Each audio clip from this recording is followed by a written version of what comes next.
भारत सरकारने 1 जुलै 2025 रोजी प्रधानमंत्री विकसित भारत रोजगार योजना अर्थात जाहीर केली असून या योजनेचा उद्देश देशभरात रोजगार निर्मितीस प्रोत्साहन देणे, रोजगार क्षमता वाढवणे आणि कामगारांना सामाजिक सुरक्षा प्रदान करणे हा आहे। या योजनेच्या अनुषंगाने आज शुक्रवार दिनांक 8 ऑगस्ट 2025 रोजी बेळगाव शहरातील उद्यमबाग येथील Belgaum district small scale industries association आणि कर्मचारी भविष्य निर्वाह निधी संस्था अर्थात EPFO यांच्या संयुक्त विद्यमाने विशेष कार्यक्रमाचे आयोजन करण्यात आले होते। सदर योजना सर्वच क्षेत्रांसाठी लागू असली तरी विशेष भर उत्पादन क्षेत्रावर म्हणजेच मॅन्युफॅक्चरिंग सेक्टरवर राहणार आहे।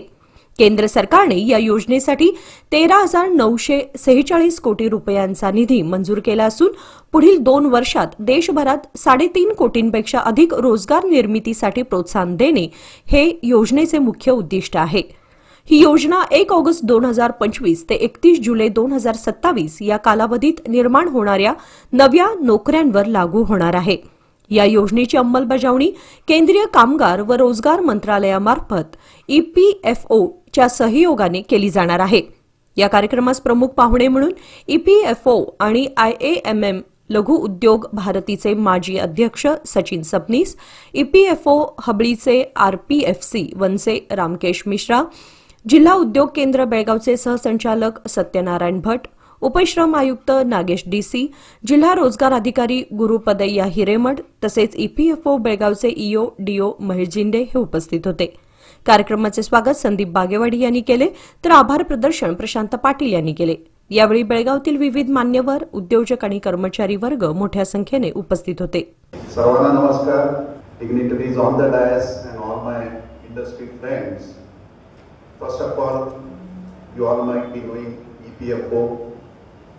It is the biggest social security organization in the world, with more than 28 crore plus accounts that we handle.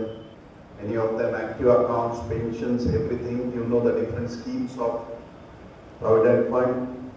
Already many of you are empaneled with Provident Fund. Maybe a lot of micro and small might not be.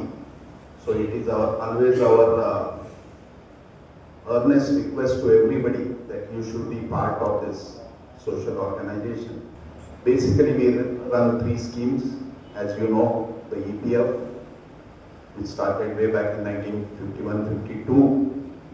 Then the EDLI, that is Employee Linked Insurance Scheme, which started in 1976.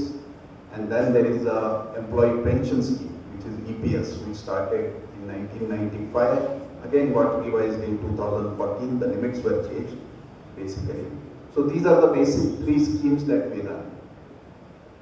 And the number of account holders or the subscribers that we subscribe, Government of India thought it was apt that we should be part of a scheme where the incentives are given not only to the employees but also to the employers. And we have been discussing in our board of trustee meetings for last more than a year. There are many schemes being discussed, and it has been an earnest desire after the production linked incentive scheme was introduced to several sectors. We have been always pushing that there should be a generalized scheme of incentivizing the job creators as well.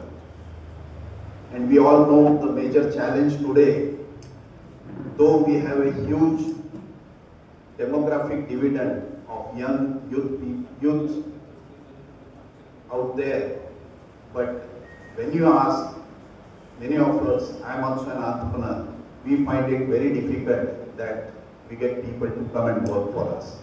आपल्याकडे काम करायला माणसं भेटत नाही। भरपूर वेळा प्रत्येकाची complaint तीच असते की साहेब माणसं मिळत नाही कामाला, मी कामाला ठेवून घ्यायला तयार आहे पण माणसं नाही आहे। ಮಂದಿ ಸಿಗಂಗಿಲ್ಲ, ಇದು ಒಂದು ಕಾಮನ್ ಕಂಪ್ಲೇಂಟ್ ಎಲ್ಲರದ್ದು ಇರುತ್ತೆ।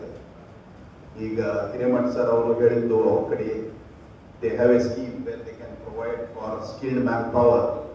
So this has been a major focus of Government of India. Karnataka government ಇಂದ ಒಂದು ಪರ್ಟಿಕ್ಯುಲರ್ ಸ್ಕೀಮ್ ಇದೆ ಮತ್ತು ನ್ಯಾಷನಲ್ ಲೆವೆಲ್ ಇಂದ ಇನ್ನೊಂದು ಸ್ಕೀಮ್ ಅನ್ನ ಇತ್ತೀಚಿನ ದಿನಗಳಲ್ಲಿ ನಾವು ಕಾಣ್ತಾ ಇದ್ದೀವಿ।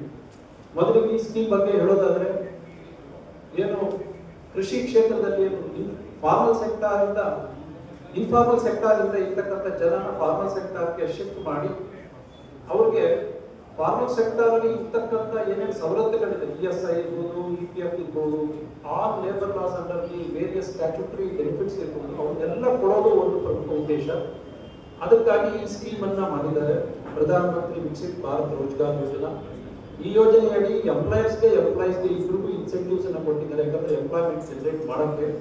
ಈಗಾಗಲೇ ಅವರೆಲ್ಲ ಹೇಳಿದಾಗ ಎಂಪ್ಲಾಯೀಸ್ಗೆ ಏನು ಹೊಸದಾಗಿ EPF ನೋಂದಣಿ ಮಾಡತಕ್ಕಂಥ ಎಂಪ್ಲಾಯಿ ಒಬ್ಬ ಎಂಪ್ಲಾಯಿ ಹೆಸರಲ್ಲಿ ಹೊಸದಾಗಿ EPF ನೋಂದಣಿ ಮಾಡಿದ್ರೆ ಅಂತ ಒಂದು 50ಕ್ಕಿಂತ ಕಡಿಮೆ ವರ್ಕರ್ಸ್ ಇರ್ತಕ್ಕಂಥ ಸಂಸ್ಥೆಗಳಲ್ಲಿ ಕನಿಷ್ಠ 2 ವರ್ಕರ್ಸ್ನ ಹೊಸದಾಗಿ ನೇಮಕ ಮಾಡಬೇಕು, ಎಂಪ್ಲಾಯ್ಮೆಂಟ್ ಮಾಡಬೇಕು.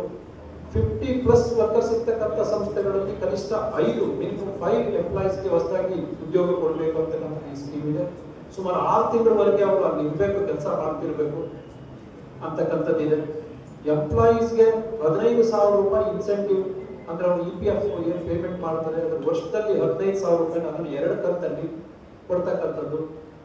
6 ತಿಂಗಳ ನಂತರ 6 ತಿಂಗಳವರೆಗೆ 50%, 6 ತಿಂಗಳ ನಂತರ 50% ಕೊಡ್ತಕ್ಕಂಥದ್ದು. ಎಂಪ್ಲಾಯ್ನಲ್ಲಿ ರಿಟೈರ್ಮೆಂಟ್ ಇರಲಿ ಅಂತಕ್ಕಂಥ ಉದ್ದೇಶ ಇದೆ. ಇದು ಬಹಳ ವಿಶಿಷ್ಟವಾದದ್ದು. ಇದ್ರ ಜೊತೆಗೆ ಫಿನಾನ್ಷಿಯಲ್ ಲಿಟ್ರಸಿಯನ್ನ ಅದನ್ನು ಮಾಡ್ತಾ ಇದ್ದಾರೆ. ಫಿನಾನ್ಷಿಯಲ್ ಮ್ಯಾನೇಜ್ಮೆಂಟ್ಗೆ ಕೂಡ ಅವಕಾಶವನ್ನು ಕೊಟ್ಟಿದ್ದಾರೆ, ಇನ್ವೆಸ್ಟ್ಮೆಂಟ್ ಕೂಡ ಅವಕಾಶ, ಸೇವಿಂಗ್ಸ್ಗೆ ಕೂಡ ಅವಕಾಶ ಕೊಟ್ಟಿದ್ದಾರೆ. ಇದೆಲ್ಲ ಬಹಳ ಎಂಪ್ಲಾಯೀಸ್ಗೆ ಎಂಪ್ಲಾಯ್ಮೆಂಟ್ಗೆ ಜನರೇಟ್ ಮಾಡೋಕ್ಕೆ ಎಂಪ್ಲಾಯೀಸ್ಗೆ ಬಹಳಷ್ಟು ಅನುಕೂಲ ಆಗ್ತಾ ಇದೆ.